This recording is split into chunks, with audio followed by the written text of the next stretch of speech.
My roommate let her boyfriend stay over for a weekend, but 3 months later, he was still on our couch eating my food. So I turned our apartment into a bagpipe rehearsal space and made his life a sonic nightmare until he fled.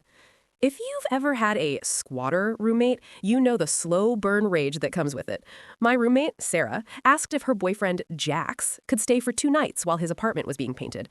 2 nights turned into 2 weeks. 2 weeks turned into 3 months. Jax didn't work. He spent 14 hours a day on our sofa playing loud video games and treating our living room like his personal trash can. Every time I brought it up, Sarah would cry and say he was between opportunities and that I was being heartless. Meanwhile, our electricity bill doubled, and I couldn't even sit in my own living room because it smelled like Jax's unwashed gym socks. I checked our lease. It had a strict no long-term guests clause, but if I reported it to the landlord, we'd both get evicted. I needed Jax to want to leave on his own.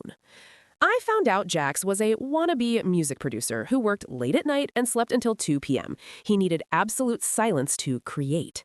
So I went to a local music shop and rented a set of great Highland bagpipes. I didn't know how to play them, which was the point. Starting the next morning at 7 a.m., I began my new hobby. If you've never heard a beginner play the bagpipes, it sounds like a dying goose being strangled inside a megaphone.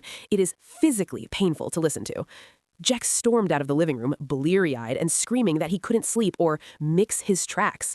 I just smiled and said, "Sorry, man, I'm just pursuing an opportunity. I'm sure a professional like you understands the hustle." I did this for 4 days straight.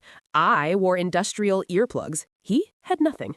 By day 4, he was vibrating with sleep deprivation. He tried to hide my bagpipes, so I told him I'd call the police for theft of a $2,000 instrument. Jax snapped. He packed his 3 duffel bags in a fit of rage, screaming that the vibe in the apartment was toxic. Sarah tried to stop him, but he told her he couldn't live with a psychopath. He left that afternoon. Sarah was mad at me for a month, but she eventually realized Jax had been using her for free rent the whole time.